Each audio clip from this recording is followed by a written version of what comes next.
곽재식의 과학수다.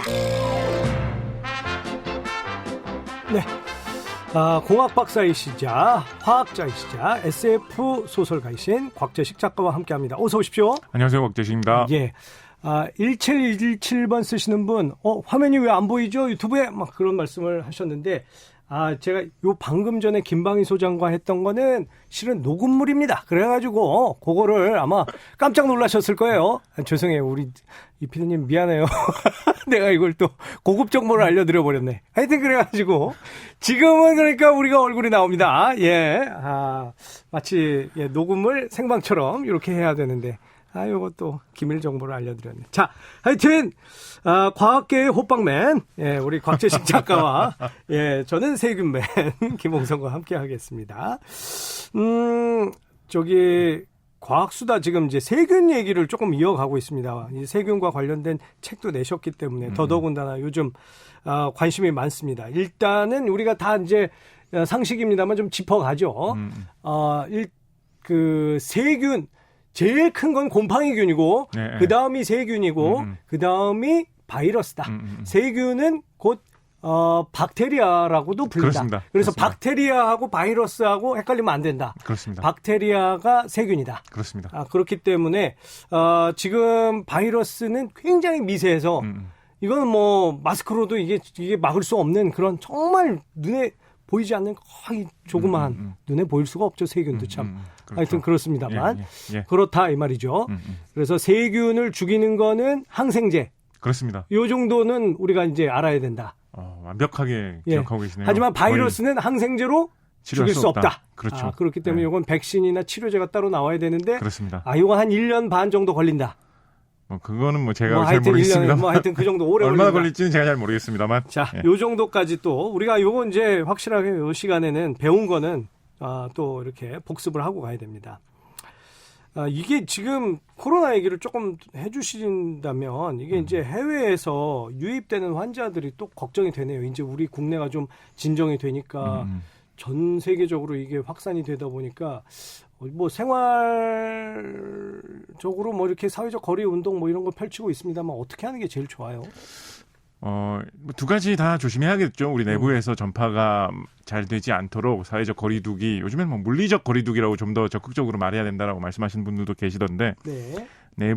우리 내부적으로 그렇게 조심하는 것도 물론 있어야 될 것이고, 그리고 말씀하신 대로 해외에서 오는 감염원을 차단하기 위한 여러 가지 노력도 같이 좀 병행되어야 할 거라는 생각이 듭니다. 네. 아무래도 이제 바이러스나 세균 같은 이런 아주 작은 감염원들은 눈에 안 보이니까요. 눈에 안 보이다 보니까 혹시 모르는 사이에 이제 우리한테 들어오면 어쩌지 이런 걱정 때문에 또 조심도 더 많이 하게 되고 여러 가지로 고민도 더 많이 생긴다 뭐 이런 생각이 드는데, 오늘은 여기서 한 발자국 더 나가서 외국에서 들어오는 미생물이 아니라 외계에서 들어오는 미생물에 대해서 좀 이야기를 해보려고 합니다. 그러니까 오늘은 우주 미생물 얘기를 좀 해보려고 합니다. 역시 우리 곽재식 작가답습니다.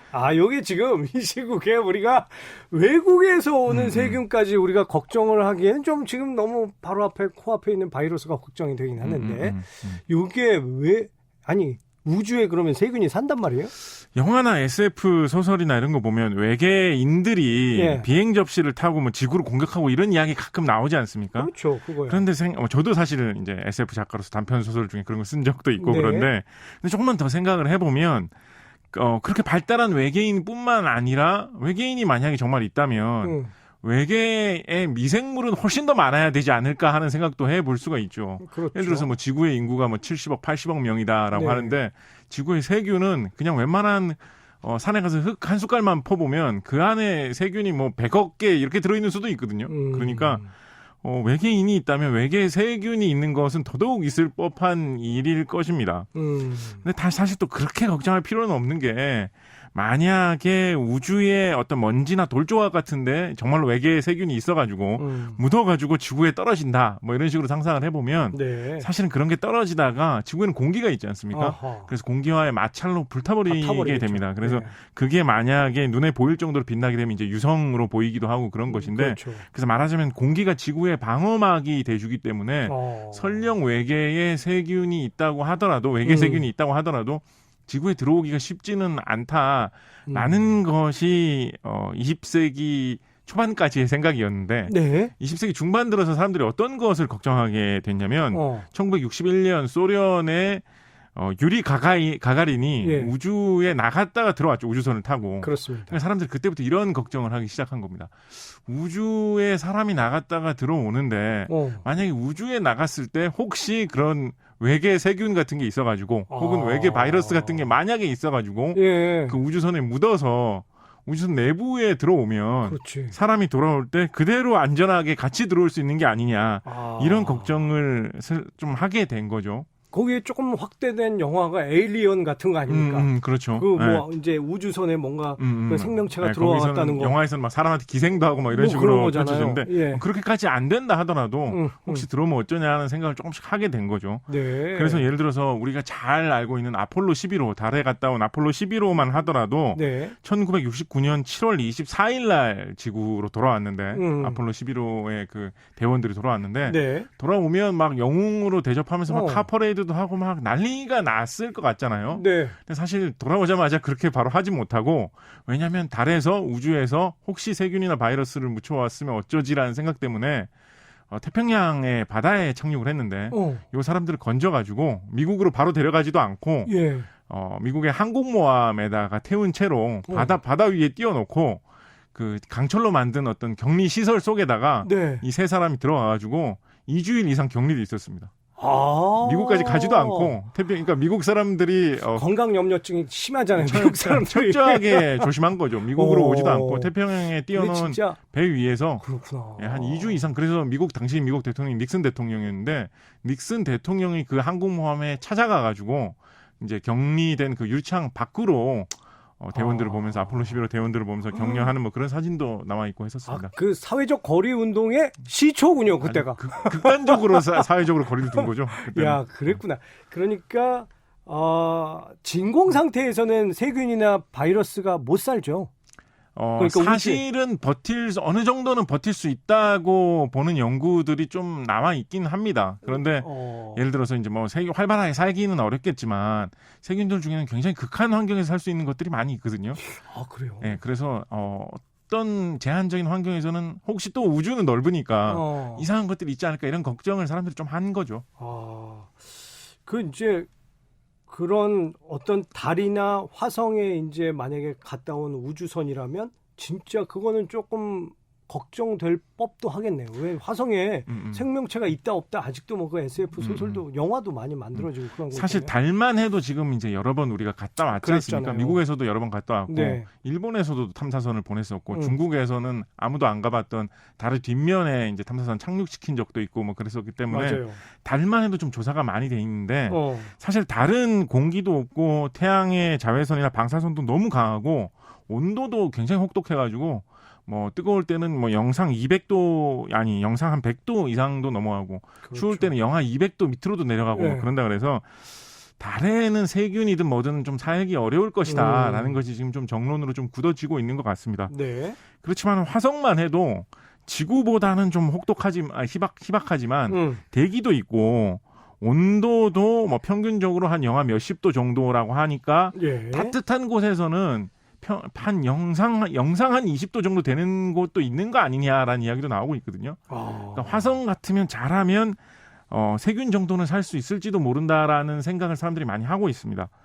지구의 혹독한 곳에서 사는 세균들이 많이 있거든요. 예를 들어서 우리 뭐 지난 시간에 온천에서 사는 세균 뭐 이런 것도 이야기를 했었고 네. 산소가 전혀 없는 곳에서 사는 세균도 허다고요.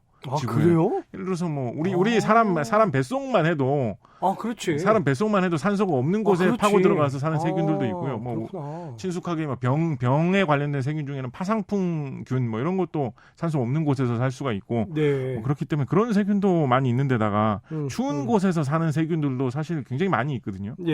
예를 들어서 우리가 냉장고에 음식을 넣어놔도 오래 지나면 상하지 않습니까?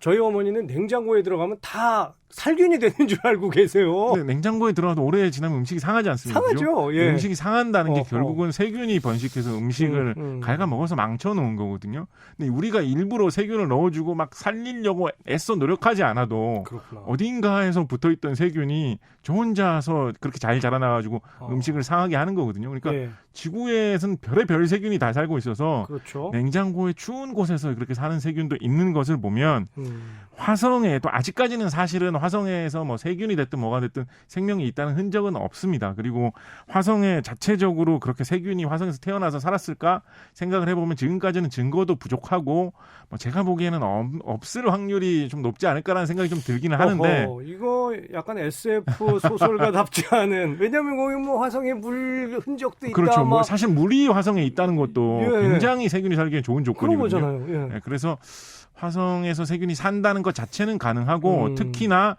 지구에서 만약에 화성에서 살 만한 세균을 보낸다면 보낸다. 만약에 일부러 보낸다면 혹은 지구에서 보내는 탐사선이 묻어서 그렇죠. 화성에 간다 그러면 그런 세균 중에는 화성에서 살 수 있는 것이 분명히 있을 만하다라는 점은 많은 사람들이 좀 동의하고 있는 대목입니다. 그러면 어차피 고등생물도 처음에는 그런 미생물 뭐 내지는 세균 같은 데에서 뭐 이렇게 뭐 확장됐다 이제 진화론적으로 보면 그렇잖아요. 그렇다고 그러면 지금 화성에 뭐 만약에 그런 조그만 세균 같은 것들이 살아남는다 그러면 인간이 살 수도 있지 않겠느냐 언젠간 뭐 이런 생각을 해보게는 되는데 그런 생각 한번 해볼 만하죠. SF에서는 테라포밍이라는 말이 있는데 직역을 하면 이제 지구 모양으로 바꾼다, 지구 모양으로 만든다라는 이런 뜻입니다. 네. 그래서 화성을 테라포밍한다 이런 게 SF물에서 많이 나오는 이야기인데. 이제 뭐 세균을 이용하는 아이디어가 현실성이 좀 높아서 생각을 해본다 그러면 네. 세균 중에서는 스스로 광합성을 할 수 있는 세균들이 많이 있습니다. 화성에도 햇빛은 드니까 그런 세균을 화성에서 많이 자라나게 퍼뜨려 놓으면 예. 그 세균들이 스스로 광합성을 하면서 산소를 만들어낸다는 거죠. 그럼 그 산소를 나중에 이제 뽑아가지고 이제 사람이 그렇지. 숨을 쉴 수도 있고 그렇죠. 동물이나 이제 식물이 살 수 있는 터전이 되게 할 수도 있는 거죠. 그리고 만약에 그 광합성을 하는 세균이 어떤 영양분이 좀 부족하다 그런 것 같으면 그 광합성을 하는 세균이 살기에 필요한 또 다른 세균을 같이 보내는 거죠. 그런 식으로 여러 가지 세균이 서로 협력을 해가지고 서로 도와가면서 살 수 있도록 잘 이렇게 조합을 해가지고 또 이제 유전자 조작을 해서 아예 새로운 세균을 개량을 해서 보낼 수도 있는 거니까 그런 식으로 해가지고 화성의 혹독한 환경 속에서도 살 수 있는 세균 무더기를 좀 보내가지고 네. 화성 중에서도 좀 따뜻하고 살기 좋은 데다가 보내놓으면 그게 스스로 번창해가지고 살다 보면 산소도 생기고 동식물이 살 수 있어서 나중에 농사를 지을 수 있을 만한 그 정도의 환경으로 변할 수도 있지 않을까라는 생각을 많이들 하고 있죠. 그리고 상당히 현실성도 뭐 화성 전체를 지구처럼 바꾼다 이런 거는 뭐 아주 먼 이야기겠습니다만 어떤 제한된 지역에서 네. 약간의 사람 한두 명이 살 수 있을 정도의 산소를 만든다 이런 거는 충분히 시도해 볼 만한 그런 계획입니다. 영화 마르션이라고 있었잖아요.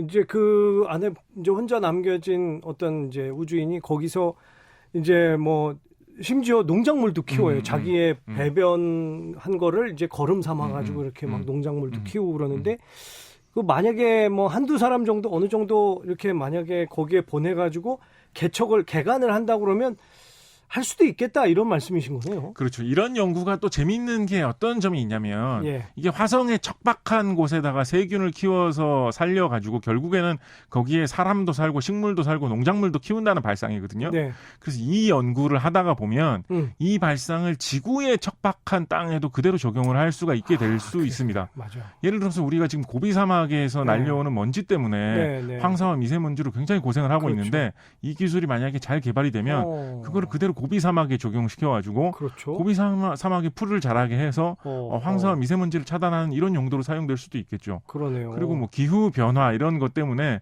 농사 지을 수 있는 땅이 자꾸 줄어들고 사막화가 심화되고 있는 그런 문제도 있는데 이 기술을 이용을 해가지고 화성의 땅을 지구 땅처럼 바꾸듯이 지구의 황무지를 농사를 더욱 잘 짓는 목적으로도 사용할 수도 있겠죠. 그렇군요. 이런 방향의 연구가 또 재밌는 한 가지 또 어떤 그 열쇠가 될 수 있는 그런 점이 뭐가 있냐면 이게 뭐 화성을 개척하고 우주를 개발하고 이런 거대한 그런 꿈 같은 이야기지만 사실은 이 연구를 하기 위해서는 뭐 대단한 장비나 큰 돈이 드는 것이 아니거든요. 로켓을 발사해가지고 화성에 그렇죠. 보내고 이런 걸 할 필요가 그렇죠. 없이 그렇죠. 화성처럼 차가운 그런 온도를 만들어줄 수 있는 냉장고 구해놓고 화성의 그런 공기 성분하고 비슷한 그런 가스, 기체들을 구해가지고 조금만 실험실에서 작게 꾸며주면 거기에서 과연 어떤 세균이 살아남는지 어떻게 하면 척박한 땅을 비옥하게 바꿔주는지를 그냥 실험실에서 실험을 하면 되는 거거든요. 네. 그래서 우리나라라든가 지구상에 있는 개발도상국에서 기술이 떨어진 우주 기술이 떨어진 나라에서도 당장 그 실험에 도전을 해볼 수도 있고 현실적으로 활용도 해볼 수도 있고 그리고 결과가 잘 나오면 그것을 실제로 화성을 개척할 때도 써먹을 수도 있는 기술이기 때문에 네. 여러 가지로 좀 재미있는 면이 많은 그런 연구 분야가 이렇게 화성에서 세균을 키우는 일에 관한 학문이다. 뭐 이런 말씀도 드려볼 수 있겠습니다. 과학자들 중에는 일부러 이런 이제 화성에 만약에 가서 살아볼래? 뭐 그러면 저는 싫거든요. 그런데 한번 해보겠습니다. 뭐 이런 분들이 꽤 있더라고요. 막 그런 도전 정신이나 개척 정신. 곽재식 선생님은 혹시 화성 가서 뭐 한 1년 살아볼래? 뭐 그러면... 저는 화성에 가서 살아보고 싶은 생각은 전혀 없는데요. 네. 그런데 만약에 이런 거에 관심이 많으신 분이 집에 계신다. 혹은 뭐 집에 자녀분들이 이런 거를 너무 재밌어 하신다라고 하면 이런 실험은 그냥 재미삼아 하는 실험이라면 집에서도 비슷하게 해보실 수가 있습니다. 가뜩이 내가 집 밖으로 안 나가지고 그러니까 걱정인데요. 유리병 같은 뭐 이런 걸 하나 구하셔가지고 거기다가 여러 가지 종류의 식물이나 흙, 이끼 이런 것들을 서로 다른 조합으로 같은 무게가 되도록 여러 가지를 좀 만들어 놓으신 다음에 그거를 꽁꽁 밀봉을 하는 겁니다. 그럼 밀봉을 해놓아서 이제 외부 공기가 유입 안 되게 하면 완전히 그 안이 고립이 되겠죠. 그렇죠. 그것이 우리가 만들어낸 인공 화성의 역할을 하는 겁니다. 그래서 그렇게 만들어 놓고 어떤 식물, 어떤 흙을 여기서 흙이라는 건 결국은 여러 가지 세균이 들어있는 그런 덩어리일 거거든요. 어디에서 구한 흙과 어디에서 구한 이끼와 식물을 넣었을 때 그렇게 밀봉해 놓은 상태에서 제일 오래 버틸 것인가. 이게 뭐 외국에서 실험한 이런 것들을 보면 잘 꾸며 놓으면 몇십 년 동안 외부하고 연결되지 않고도 자기 스스로 그 내부에서 생태계를 이루어서 살아나가는 경우도 있다고 하거든요. 그렇게 하기란 쉽지는 않겠지만 어떤 조합으로 넣었을 때 며칠이나 가느냐 이런 거 구경을 보면서 실험을 해봐도 뭐 재미있게 즐길 수는 있겠죠. 자, 저는 농담으로 던진 얘기인데 우리 곽재식 선생님은 이렇게 진지하게 이런 사소한 이런 궁금증 호기심에서 결국엔 노벨상도 나오는 것 아니겠습니까? 자, 지금 방 안에서 괜히 무료하게 지내지 마시고 과학의 꿈이 있는 청소년들이라면 한번 도전해 보시기 바랍니다. 자, 공학 박사 곽재식 작가와 함께했습니다. 선생님 고맙습니다. 감사합니다.